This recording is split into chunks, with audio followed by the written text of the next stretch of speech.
Les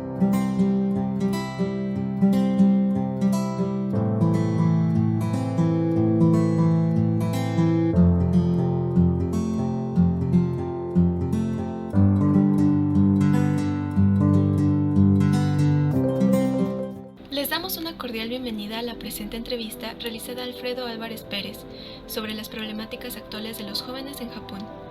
Alfredo Álvarez Pérez es maestro en estudios de Asia y África con especialidad en Japón por el Colegio de México y es arquitecto egresado con mención al mérito por la Facultad de Arquitectura de la UNAM.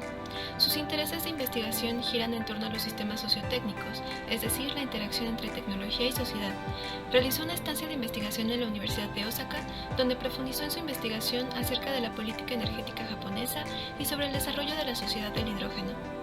Es investigador invitado en el programa de energía del Colegio de México y miembro de ALADA, la Asociación Latinoamericana de Estudios de Asia y África, por parte de México. Ha impartido clases de japonés en el Colegio de México y de proyectos en la Facultad de Arquitectura de la UNAM. Ha participado en numerosos congresos nacionales e internacionales, donde ha tratado temas relacionados con sus líneas de investigación. Muy buen día a todas las personas que nos están viendo desde nuestro canal de YouTube y muy buen día, maestro Alfredo Álvarez. Muchas gracias por hacerse el tiempo de participar con nosotros en el marco del PAPIME, elaboración de recursos didácticos sobre temas contemporáneos de Asia-Pacífico. En mi nombre y en nombre de todo el equipo estamos muy agradecidas y agradecidos. Al contrario, muchas gracias a ti, Mariana, y a todo el equipo. Como siempre, un agradecimiento. Me gustaría decir que esta entrevista va a ir dirigida hacia cómo es ser joven en el Japón. Entonces, cuando uno se hace esta pregunta, claro, vienen temas como, por ejemplo, ¿qué pasa con el empleo en Japón? Y bueno, de ahí se derivan también otros temas como ¿qué pasa con los salarios? ¿Qué pasa con las prestaciones? Incluso, ¿qué pasa con la competitividad en el mercado laboral japonés? ¿Cómo ves tú estas cuestiones en el Japón? Bueno, sí, hablar de la juventud en Japón pues es un universo muy grande, ¿no? Referirnos al empleo, pues bueno, hay que tomar en cuenta varias cuestiones que atañen al empleo en general y a los jóvenes en particular. En general, al empleo, pues te podría comentar que en Japón las condiciones de trabajo, en general, si lo tomas desde una perspectiva muy amplia y lo comparas con otros países, pues en general las condiciones son bastante buenas, aceptables. Sin embargo, cuando te pones a analizar un poco más de cerca las condiciones del país, las condiciones de empleo en el país, pues te encuentras con que hay varias cuestiones que han ido en el transcurso de los últimos años yendo pues en una dirección negativa, ¿no? Por ejemplo, yo creo que uno de los principales indicadores que podemos tomar es el crecimiento del salario. Prácticamente a partir de la década de los 90, el salario en Japón, en promedio, en términos generales, no ha subido y por el contrario su poder adquisitivo ha ido disminuyendo. Y esto es algo que, digamos, pues afecta a la sociedad en general y también afecta en particular a los jóvenes a la hora de pues proyectar una vida basada en un cierto ingreso, ¿no? En una perspectiva que puedes hacer cuando vas a entrar a trabajar a una empresa y sobre todo cuando ves el mercado laboral que pues desde que tú sales de la universidad prácticamente está definido para ti durante el resto de tu vida laboral. Entonces, partiendo de ahí, partiendo de que los salarios no han crecido a la par, la economía tampoco ha crecido en estos últimos años, pues desde ahí podemos partir para platicar sobre las condiciones de trabajo de los jóvenes, ¿no? Ahora, otra condición general muy importante es los tipos de contratación. Al igual que en muchas otras partes del mundo, pues existen diferentes tipos de contratación, no solamente el ser empleado normal.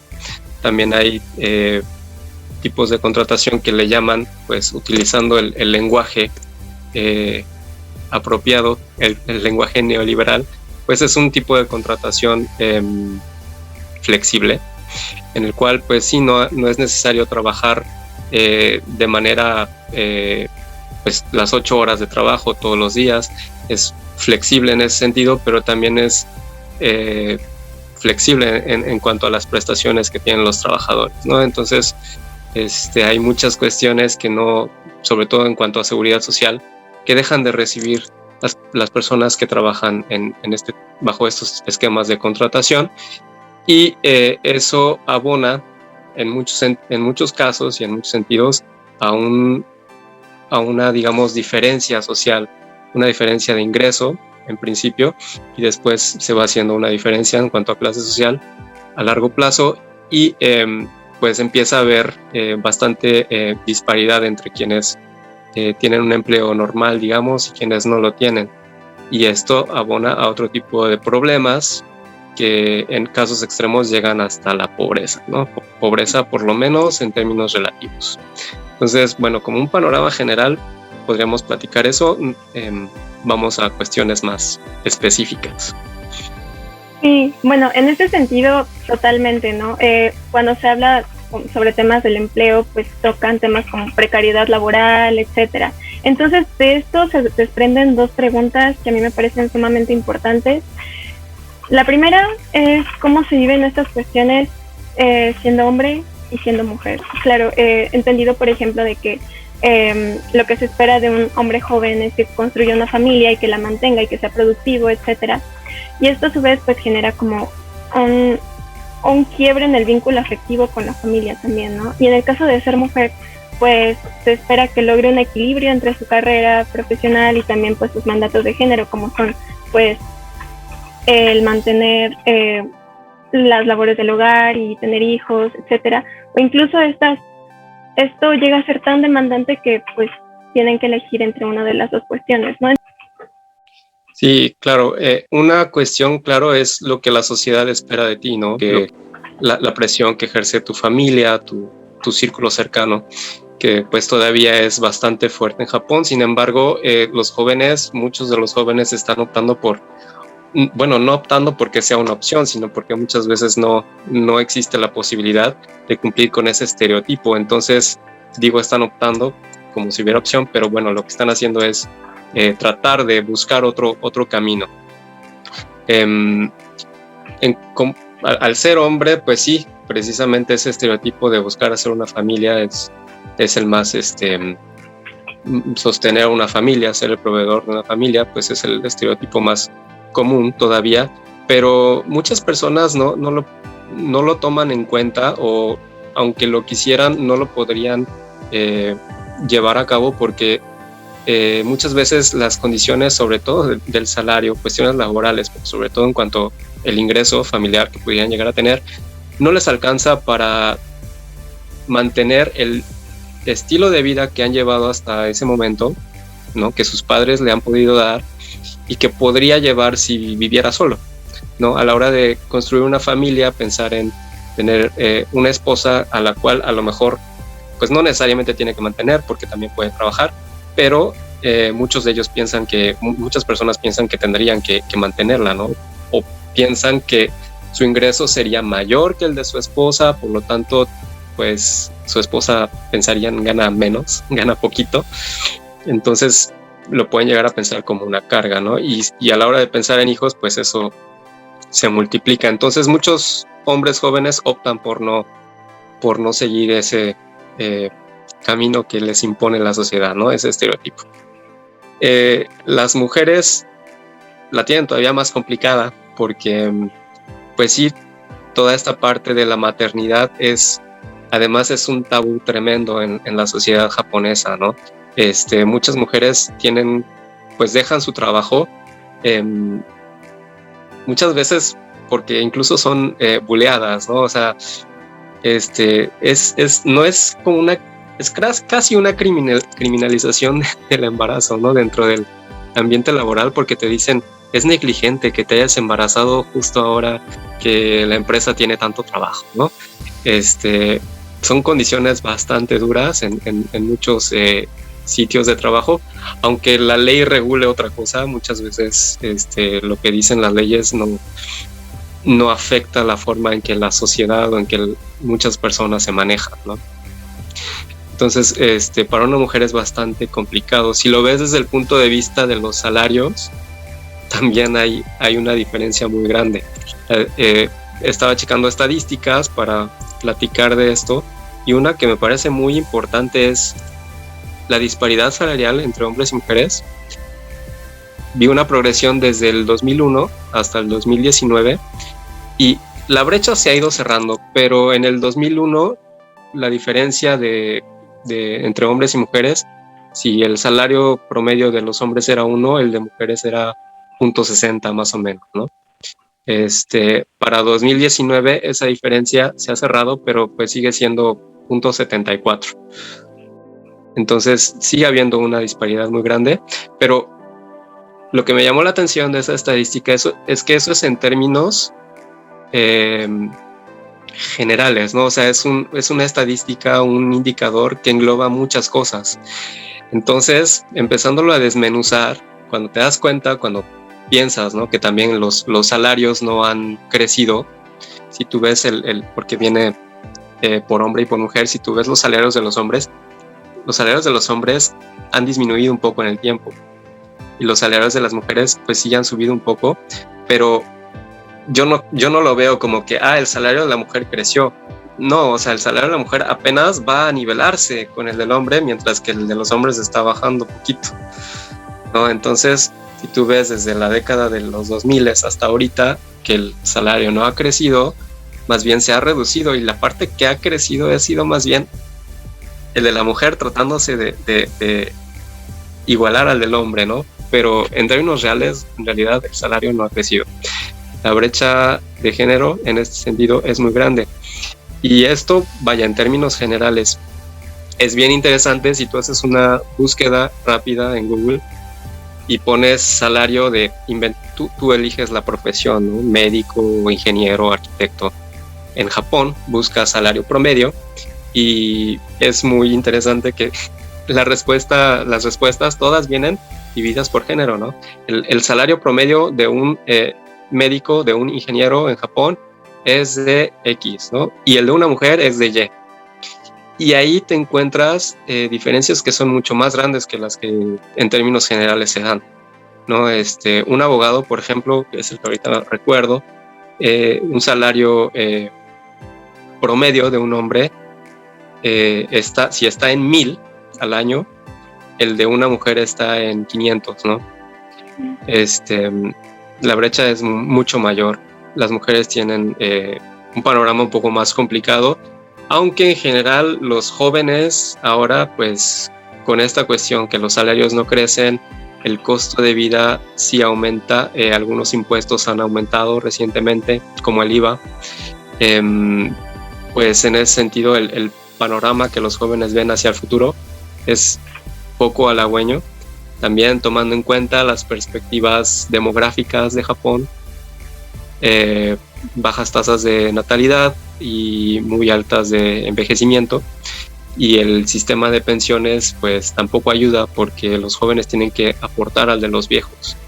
Entonces cada vez hay que aportar un poco más porque hay más viejos y menos jóvenes. Entonces juntando todo eso, el panorama que pinta para las próximas décadas, en términos generales, para el grueso de la población se ve complicado. Claro, sí, totalmente. Y bueno, la otra pregunta que te quería hacer era relacionada con cómo se vive la pobreza en Japón. O sea, claro, no se vive como la vivimos aquí, por ejemplo, en México. Entonces me gustaría saber cómo se vive la pobreza en Japón, pero cómo se vive particularmente siendo joven. Los jóvenes pobres, pues la pobreza en Japón normalmente se habla de pobreza relativa. La mayoría de los jóvenes que son pobres lo son porque tienen un ingreso menor a cierta cantidad, que es más o menos la mitad del promedio. Muchos de ellos, o probablemente todos, la mayoría, trabaje bajo estos esquemas de contratación irregular, Entonces es muy común que las empresas que los contratan de esta manera los envíen a hacer ciertos trabajos, pero ese trabajo no es, digamos, no es estable. Esos trabajos normalmente tienden a ser por tiempo, mientras el proyecto lo requiere, y cuando no lo requieren, entonces no tiene trabajo y no tiene ingreso. Ahí es donde empieza a gestarse gran parte de la pobreza en Japón. Quienes más o menos logran llevar una vida, digamos, que son cuidadosos en sus gastos, que más o menos les encargan proyectos constantemente, pueden sobrellevar con esos bajos niveles de ingreso, pero quienes no tienen esa misma suerte pueden llegar a caer a niveles de pobreza bastante críticos. Y hay jóvenes que incluso pierden todo, ¿no? Pierden su lugar de residencia. Muchos de ellos se emancipan pronto de sus padres y se van a las grandes ciudades a trabajar, rentan algún lugar, pero pierden la posibilidad de pagar rentas incluso muy baratas. Tienen que dormir en lugares como cafés, internet, o quienes tienen suerte llegan a organizaciones que ayudan a los pobres, o a este tipo a personas que están en este tipo de problemas, y les dan cobijo y les dan apoyo para tratar de salir de pues esas condiciones. Sin embargo, quienes no llegan ahí, pues tienen que pasar penas muy duras, ¿no? Vivir en Japón es relativamente caro, y no tener un ingreso más o menos estable hace que las condiciones de vida sean bastante complejas, ¿no? Hay jóvenes que viven tratan de sobrevivir en cafés internet, en karaokes, pasar la noche en un karaoke donde nada más te cobran las bebidas que consumas, o es una cuota fija y puedes consumir lo que quieras, o cafés internet donde pagas por hora o por noche y puedes estar ahí, puedes pasar la noche ahí, incluso tienen regaderas si te quieres bañar, y de esa manera libras pasar la noche en la calle. Hay quienes no, hay quienes llegan a niveles de pobreza mayores, las personas que pues en inglés les dicen homeless, ¿no? Los sin casa. Todavía hay bastantes en Japón. Otra vez, relativamente con otros países, pues el número es menor, mucho menor, pero existen estos casos y existe la posibilidad como joven de llegar a este nivel de pobreza. Yo veo esto que estás planteando como un marco, ¿no? Como la manera en la que el propio contexto social afecta a los jóvenes como individualmente, ¿no? Y claro, también en su salud mental. Y esto también desemboca en problemas sociales particulares. Me refiero, por ejemplo, a los hikikomori, que son los jóvenes que pues voluntariamente se aíslan de una forma muy extrema. Entonces, a mí me gustaría preguntarte de qué manera todo este contexto que tú acabas de pues enarbolar afectan a la salud mental de los jóvenes, y pues relacionarlo también un poco con los hikikomori. Ok, pues cómo todo este contexto social afecta a la salud de los jóvenes, la salud mental, es también un tema muy grande, ¿no? La mayoría de quienes son hikikomoris, pues las razones que tienen para hacerlo son bastante diversas. Sin embargo, pues por supuesto que hay cuestiones sociales que se pueden correlacionar con el hikikomorismo. En cuanto al empleo, por ejemplo, probablemente no sean las condiciones tan duras que tienen, por ejemplo, las cuestiones salariales que platicamos, probablemente no sean tan condicionantes para que alguien se vuelva un hikikomori, como sí puede serlo, por ejemplo, el trato interpersonal dentro del área de trabajo. Muchas personas que llegan a decidir encerrarse y no salir es precisamente por cómo han llevado y por cómo perciben sus relaciones personales dentro del trabajo. No nada más dentro del trabajo, también en las escuelas y a veces con cuestiones personales, por ejemplo, de pareja. Muchas personas que optan por el hikikomorismo, pues resulta de que en el trabajo son víctimas de bullying, y muchas veces no lo pueden superar, ¿no? Y hay veces lo superan, pero la experiencia se repite una o más veces y el resultado de esa experiencia o esas experiencias acumuladas los lleva a regresar al único lugar donde ellos piensan que pueden estar seguros, ¿no? La mayoría de los hikikomoris, la gran mayoría, digamos, es que hay una definición dura de hikikomori, ¿no? No necesariamente tiene que ser aquel que se recluye en su recámara y vive por siempre encerrado. Existen muchos casos de ese tipo, pero no son la mayoría. La gran mayoría son personas que sí salen a la calle, pero salen solamente para cuestiones específicas, como para ir de compras o cuestiones relacionadas con sus hobbies, ¿no? Entonces, pero no para trabajar, no para tener algún otro tipo de convivencia social. Muchas veces les da miedo ese tipo de cuestiones sin siquiera volverlas a intentar, ¿no? Entonces lo que hacen es regresar a su casa, muchas veces, la mayoría probablemente, bajo quienes los podrían apoyar en esas circunstancias, que son sus padres, su mamá, su papá, porque ellos son los que los mantienen, son los que llevan el costo o cargan con el costo de mantener a un hijo en edad productiva, pues sin que tenga un ingreso, ¿no? Entonces muchos de ellos deciden volver a la casa, refugiarse bajo el cobijo de sus padres, y pues eso trae muchos otros problemas para las familias, ¿no? Los jóvenes que trabajan, que están bajo esas condiciones, les cuesta muchísimo trabajo salir de ello, porque además hay un estigma social enorme, ¿no?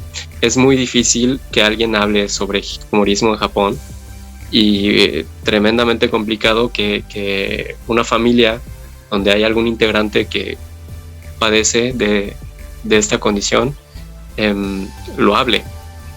Es mucho más fácil que traten de esconderlo diciendo que pues el hijo se fue de viaje o está trabajando en el extranjero, que inventen cualquier pretexto para tratar de esconderlo, y eso lo único que hace es que el problema pues no se resuelve, ¿no? El problema continúa y muchas veces llegan a ser décadas de encierro. Entonces, más que las cuestiones de salario, que son complicadas, yo pensaría que son cuestiones del bullying y a veces pues cuestiones de enfermedades mentales, pero bueno, eso ya es otro tema, ¿no? Para el hikikomorismo, ¿no? Las cuestiones sociales que podemos correlacionar, yo creo que van muy fuertemente ligadas al bullying en las escuelas y en los lugares de trabajo. El bullying entendido como el ijime. El ijime, sí, en japonés es ijime, bullying. Sí. Y suele ser o llega a ser bastante brutal, ¿no? Hay muchos casos que llegan al suicidio por el bullying. Algunos otros llegan al hikikomorismo y algunos otros pues llevan a personas a renunciar, ¿no? Y a veces, y probablemente en todos los casos, a renunciar a ciertos derechos, ¿no?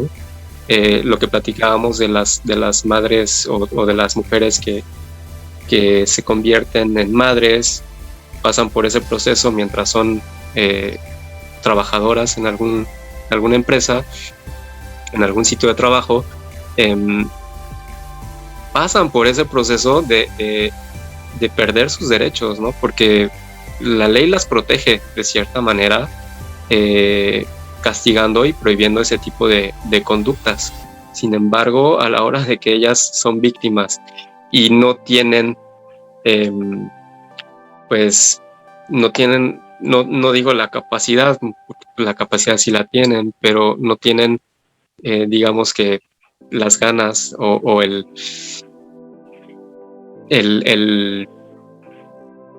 que no tienen ni siquiera pues es que decir las ganas no es que no tengan las ganas, ¿no? Pero es que es luchar contra una montaña de problemas para hacer valer sus derechos. Entonces es difícil, es complicado, que a pesar de ser protegidas por la ley, tienen que dejar sus derechos porque pues es más fácil al final, es un gasto menor en cuestión de energía, porque el bullying es bastante fuerte, ¿no? Y eso pues no nada más a las madres, sino también a hombres, mujeres que son víctimas del bullying, puede llegar a ser bastante brutal, ¿no? Sí. Claro. Ay, bueno, qué fuerte. Y bueno, relacionado con esto, a mí me gustaría hacerte una última pregunta ya para cerrar. Se sabe, por ejemplo, que con la pandemia las problemáticas sociales en todo el mundo se acentuaron. Entonces, desde tu perspectiva, ¿crees que esto afectará también, acentuará las problemáticas en Japón? Sobre todo por eso que decías, por ejemplo, de la reducción de la tasa de natalidad y traído claro con el aislamiento que se ha tenido que hacer con la pandemia, etcétera. ¿Qué es lo que tú piensas? Pues sí, mira, algunos como indicadores donde ya se vieron cambios. Por ejemplo, uno que llama mucho la atención son los suicidios, ¿no? Los suicidios del 2020 aumentaron con respecto a los del 2019 en una tasa considerable, ¿no? El número más o menos ronda los 21,000 suicidios a comparación de más o menos 1,000 menos del año anterior. Llama mucho la atención que el aumento, prácticamente el 100% del aumento, proviene de suicidios de mujeres en edad laboral, ¿no? Entonces eso te habla de una problemática que fue exacerbada por las condiciones que trajo el COVID, y ese tipo de indicadores, digamos que te señalan, ¿no? Esos picos te señalan dónde hay problemas, ¿no? Entonces ese es uno que me parece bastante sensible. Otra cuestión que veo que probablemente se agudice es todo lo que platicamos al comienzo sobre los salarios, ¿no? Y el crecimiento de la economía que se ha estancado durante las últimas décadas.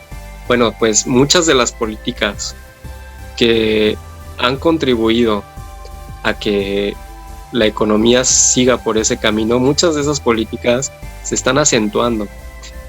Cuando vemos en las noticias que se liberan paquetes económicos de alivio para apoyar, ¿no?, a la sociedad, para salir de los baches económicos, cuando vemos dónde se aplican, pues algunos llegan a quienes los necesitan, ¿no? Algunos llegan a las familias, a personas en condiciones sociales complicadas, pero muchos de ellos se van a empresas para pues tratar de que no pierdan cierto tipo de producción, lo cual ayuda bastante, pero también en muchos casos, por ejemplo, para reubicar plantas, ¿no?